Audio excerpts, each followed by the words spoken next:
Oi, gente, espero que estejam todos bem. Hoje nós vamos aí voltar a falar sobre um assunto bem inicial no campo de programação, certo? Mas que, na minha opinião, é o assunto mais importante, que no caso são variáveis, certo? Sem elas a gente faz basicamente nada na nossa programação, tudo bem? Então, esse aqui é um exemplo lúdico, um exemplo prático aí, didático, da nossa memória, tá? Vamos fingir que isso aqui é a memória do seu computador, tudo bem? Então, o que acontece? Aqui na nossa memória, cada quadradinho desse representa aí um espaço em que você pode gravar ou ler alguma coisa, tudo bem? Então, o que acontece? As variáveis, cada uma delas são guardadas nesses quadradinhos da nossa memória, tudo bem? Então, por exemplo, quando a gente cria uma variável, digamos que a gente cria uma variável chamada bolos, que a gente quer guardar o número de bolos que a gente fez dentro dela, é uma variável do tipo inteiro, certo? Porque não tem como fazer metade de um bolo, certo? Seria um bolo diferente, seria um bolo menor. Então, digamos aqui que nossos bolos são inteiros, a gente não está fatiando eles em nada. Então, o que acontece? A gente precisa guardar essa variável bolos em algum lugar. A gente vai guardar ela aqui no começo da nossa memória, no espaço livre da nossa memória, e nós vamos guardar basicamente o valor que é dentro dela, que no nosso caso é o valor 10, e nós vamos guardar também a referência. Então, o que isso significa guardar a referência? Nós vamos guardar o seguinte: toda vez que o meu programa, o meu compilador chama a variável bolos, eu tenho que apontar para o valor que essa variável está atualmente guardando, certo?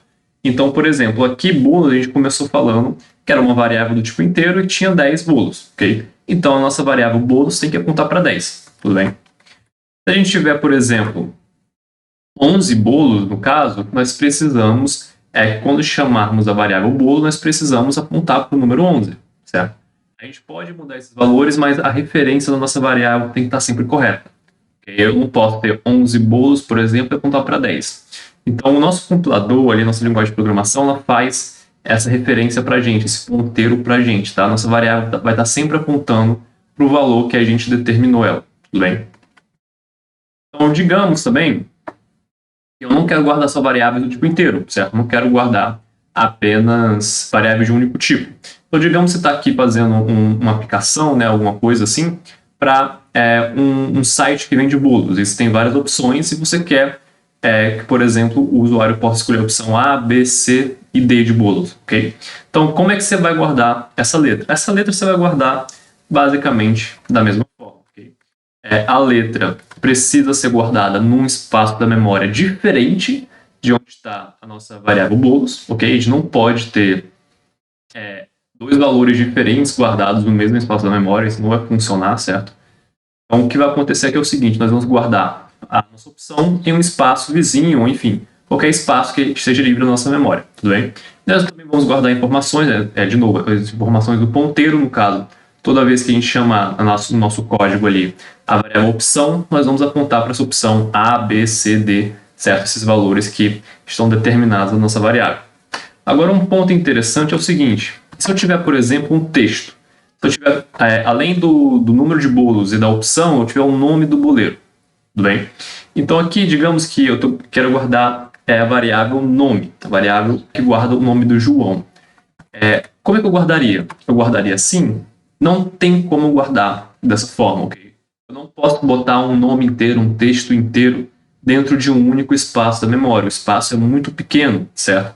Lembrando que cada espaço da memória do nosso computador, ele guarda, na verdade, números binários que representam os valores que a gente quer guardar, ok? Então, não existe um número binário específico para o nome João, certo? Então, a gente teria que ter tabelas enormes de números binários para guardar todos os nomes que possivelmente poderiam existir. Então, isso não acontece, tá?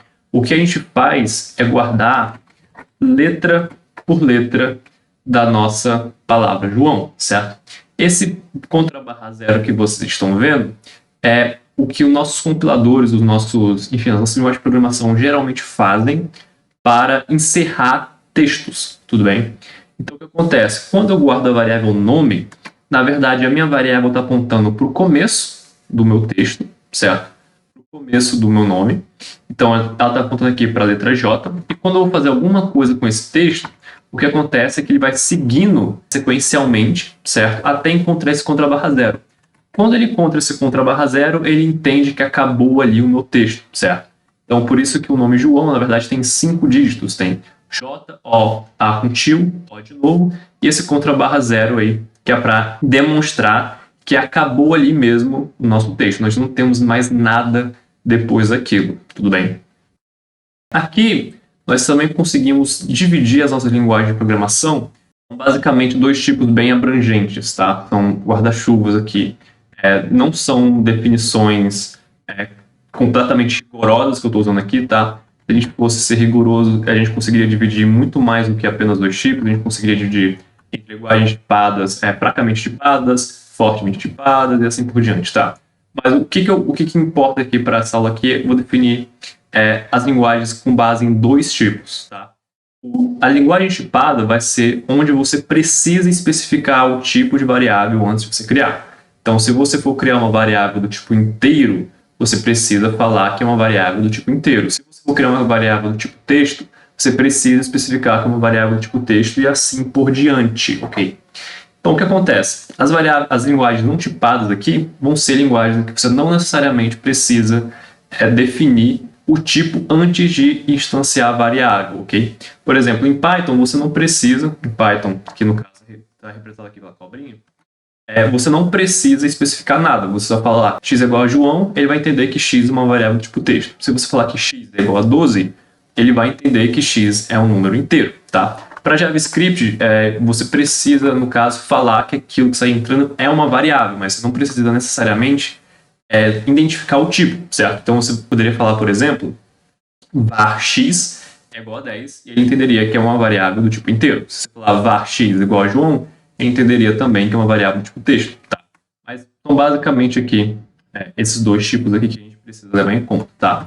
Então, a linguagem C, linguagem Java, enfim, é muito comum a gente precisar especificar muito bem detalhado quais são os tipos. Por quê?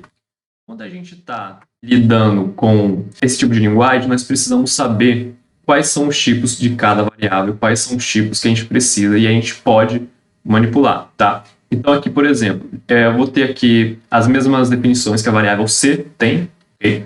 Então, vou chamar números inteiros de int, números reais de float e caracteres de char.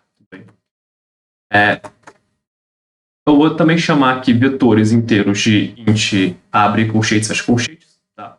Vetores reais de float, abre colchetes, fecha colchetes. E textos que, na verdade, são vetores de caracteres, tá? São char, abre colchetes, fecha colchetes. Eles são geralmente chamados de string, tá? Mas eles são vetores. Então, o que a gente precisa saber quando está lidando com linguagens tipadas e esses tipos em específico que eu acabei de mostrar aqui para vocês, tá? Então, eu gosto de um exemplo que é o seguinte. Se você está usando uma linguagem do tipo C, C++, Java, enfim, e você declarar uma variável do tipo inteiro e uma variável do tipo float, e você tentar fazer alguma operação aritmética ali entre as duas, vai dar erro, ok? Então, digamos aqui que eu tenho uma variável inteira x, que ela é igual a 5, um número inteiro, tá? Eu tenho uma variável do tipo float, chamada y, que é igual a 2.5, e se eu tentar fazer essa multiplicação e guardar dentro de uma variável inteira, ele vai dar erro. Por quê? Porque 5 vezes 2.5 vai dar 12.5, tá? E 12.5 não é um número inteiro. Então, ele vai mostrar para mim ali um erro de compilação, tá? Um erro de compilação, de interpretação, enfim. Ou pior, ele pode acabar alterando o valor, tá? Quando o computador decide alterar o valor sozinho para a gente, é pior porque a gente não tem como prever o que vai acontecer com o nosso código, tá? É melhor que ele simplesmente mostre ali o erro e pare a execução, tudo bem? Agora, se eu, por exemplo, guardar essa multiplicação dentro de uma variável do tipo float, eu vou conseguir guardar, certo? Porque 12.5 é um número real e variáveis do tipo float conseguem guardar números reais, tudo bem?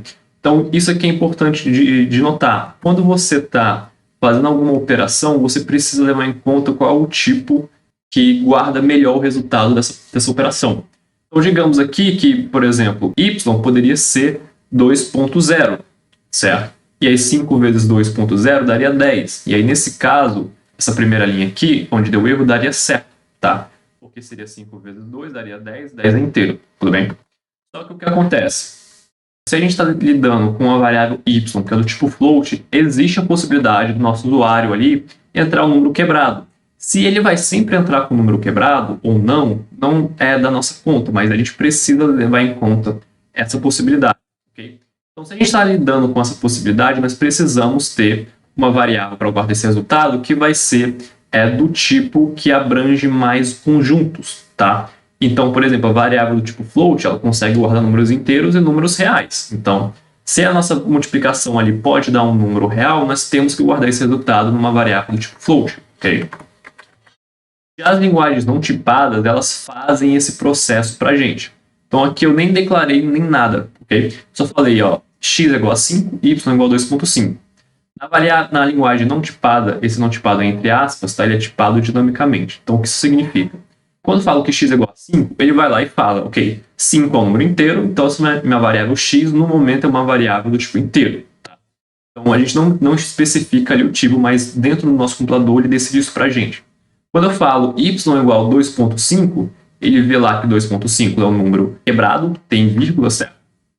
Então, ele vai lá e decide que a nossa variável y vai ser uma variável do tipo float, tudo bem? Já a nossa variável z, que está guardando x vezes y, ela vai ser automaticamente setada, tá? Ela vai ter seu tipo definido como o tipo que melhor guarda o resultado da nossa operação. Então, a linguagem não tipada, ela faz esse trabalho bruto para a gente. Ela vai lá e vê, olha, x vezes y dá 12,5, 12,5 é um número quebrado, então z é float, porque float consegue guardar números quebrados, ok? Se eu vier aqui, por exemplo, e tentar fazer o seguinte, vou numa linguagem tipada, tipo C Java, e vou tentar fazer uma operação com 2 caracteres, tá? Então aqui eu tenho um caractere x, que é apenas A, ok? Tem um caractere y, que guarda o valor de B, e eu quero que um caractere z receba a operação x mais y, certo? No caso desse x mais y aqui, quando a gente considera texto, aí a gente está tentando concatenar, certo? Então a gente está tentando juntar o A com o B, certo? Ficaria AB ali. Só que char só consegue guardar um caractere. Então, quando a gente tentar concatenar A com B, A e B ocupam 2 espaços diferentes na memória. A gente não consegue juntar eles dentro de uma variável que só tem um único espaço, certo? Então, isso aqui vai dar um erro para a gente, não vai conseguir fazer essa operação. Já com linguagens não tipadas, mais uma vez, ela vai entender para a gente. Então, o que vai acontecer aqui é o seguinte, nós temos a variável x, que vai receber o valor de A, a variável y, que vai receber o valor de B, e a variável z, que vai receber o valor da concatenação de A mais B, certo? Quando a gente está definindo a nossa variável, o nosso compilador, o nosso interpretador vai fazer o seguinte, ele vai olhar, vai ver, bom, se x está recebendo o valor de A, então ele é um caractere. Se y está recebendo o valor de B, então ele é um caractere, porque A e B são letras, eles não são números, não são nada, então eles têm que ser caracteres. Quando a gente vê que a gente precisa fazer concatenação, e a gente fala que z é igual a x concatenado com y, o que a nossa linguagem de programação vai fazer para a gente bom, eu sei que eu não consigo guardar esse valor numa variável do tipo inteiro, porque não é uma soma, eu não consigo guardar esse valor numa variável do tipo float, porque também não tem nenhum número ali, não tem nenhum número com vírgula nem nada. Eu não consigo guardar também essa variável dentro de um caractere só, porque eu tenho 2 caracteres ali que ele está tentando juntar. Então, o que eu vou fazer aqui é criar um vetor de caracteres, ou uma string, certo? Para guardar esses 2 valores aqui. Então, ok, ele vai lá e vai falar para a gente que z vai ser um vetor de 2 posições, certo? Uma string, um texto, tem 2 letras, tudo bem? E ele vai concatenar A com B. Então, por causa disso, existe óbvio que nada de graça, então existe um custo em performance de fazer isso, tá? É por isso que geralmente linguagens tipadas são relativamente mais rápidas que linguagens não tipadas, certo? C sempre vai ser mais rápido que Python, ok? Até porque Python é feito em C. C sempre vai ser mais rápido que JavaScript, porque JavaScript também é feito lá com base em C, tá? Então, o que acontece aqui é o seguinte, quando a gente está utilizando uma linguagem não tipada, na verdade, nós estamos meio que utilizando uma interface, tá? Que está fazendo todo esse processo para a gente. Só que esse processo custa tempo, ok? Então, nada é de graça, ok? Então, é mais ou menos isso que eu queria falar para vocês hoje, tá, gente? Então, a aula de hoje foi bem curtinha, é mais só para dar esse overview para vocês. Então, espero que vocês tenham gostado. Deixem um like se vocês gostaram, deixem um dislike Se vocês não gostaram, comentem aqui embaixo se vocês têm alguma dúvida, alguma sugestão, se inscrevam no canal para não perder os próximos vídeos e ativem a notificação para sempre ficarem sabendo quando a gente lançar um vídeo novo, ok? Então é isso, gente. Até a próxima.